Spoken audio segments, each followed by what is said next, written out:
contains no community projects, which again is, I think, pretty unprecedented. We want to create a formula for community projects in the next capital bill.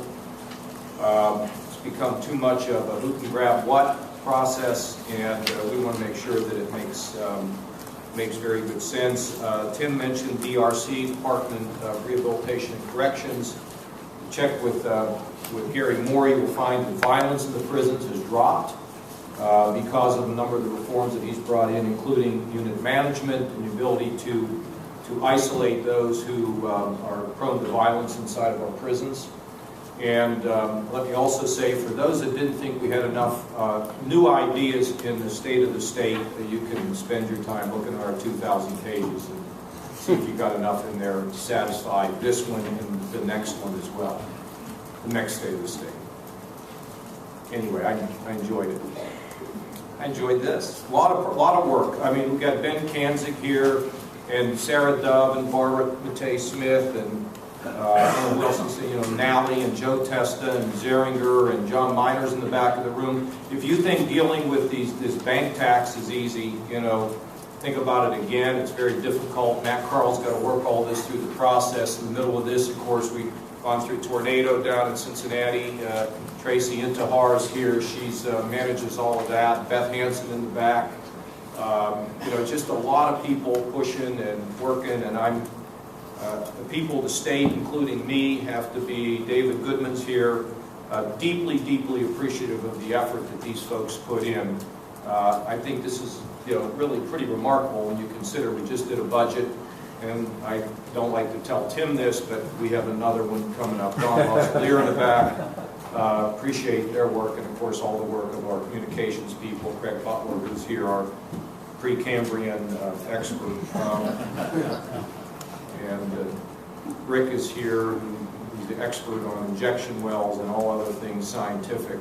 Fred Schimpf in the back, superstar under working with Zeringer. So if you have a few questions, we'll try to answer them. Sorry we went on so long, but there was a lot to cover. Joe?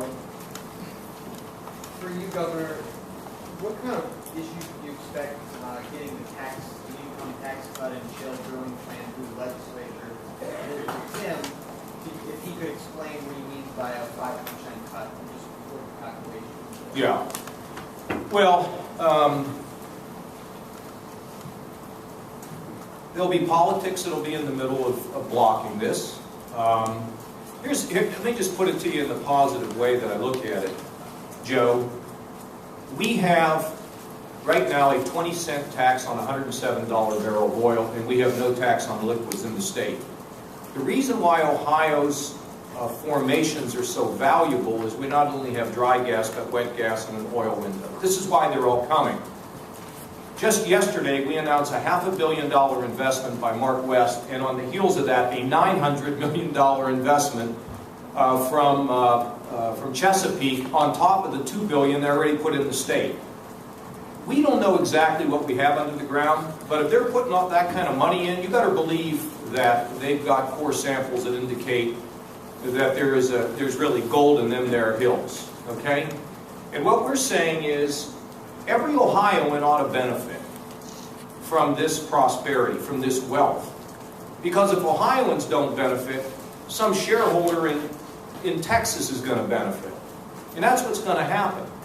And we're remaining very competitive. I mean, we're doing nothing that would discourage the development of these resources. And it doesn't really matter what others will gripe and complain and say. And some say, well, it's too early. Well, too early for what? If there's no oil and no liquids, then you don't pay any taxes. And if it's there, either somebody in Texas or New Mexico or in China is going to benefit. I think Ohioans ought to benefit with lower income taxes, which everyone's searching for. And let us remember that lower income taxes affect small business, because small business is the engine of job creation. And in case anybody wonders about our economic plan, we came with an economic plan and worked with our partners in the legislature, and we're now #1 in the Midwest in job creation and #5 in the country. I think we know what we're doing here.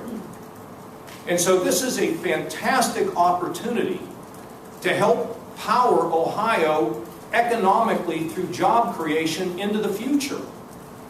And we cannot let anything get in the way of having that happen. We will remain competitive. We will remain on the low side, frankly. Everybody else is higher than we are. And in Pennsylvania, you know, where they put all this off till later, if you wanted to have a one-word description of Pennsylvania and the energy industry, it would be called confusion. And what I have told the companies, and I think you were in Houston last week and got wind of what I told them, is let's lay down the foundation for energy development in Ohio that can last and have durability. We know what the rules are going to be, we know what the severances are going to be, and every Ohioan will get a benefit, and therefore we can build strong support throughout the state for what we're doing here, because along the way of doing this, there's going to be mistakes. And I want to make sure that we're prepared to explain to people what's happening in this state. So everybody ought to benefit, Ohio ought to benefit, and people ought to look at the long range. Now, Joe, it's also politics. You know what that business is. And hopefully we will separate the wheat from the chaff, and we'll get this done, and Ohio will be in better shape economically as a result of this in a number of ways. We have a number of members of the legislature who are in the cabinet. Jim Zeringer, who's running all the regulatory side. David Goodman. We've got, you know, all of these members are going to be working with their former colleagues in the legislature to explain the, you know, the benefits of all this, and hopefully we can get this done. It's sort of no surprise here that there's that we will have some friction on this. But let me just make it clear. We can get it next week, we're going to get it next month, we're going to get it in 6 months, but we're going to get it. Because it's the right thing to do for Ohioans, for Ohio businesses, for Ohio jobs, and for Ohio families. We just want to keep at it till we get it. Yes. Joe, you want to say a word? Please. Yeah.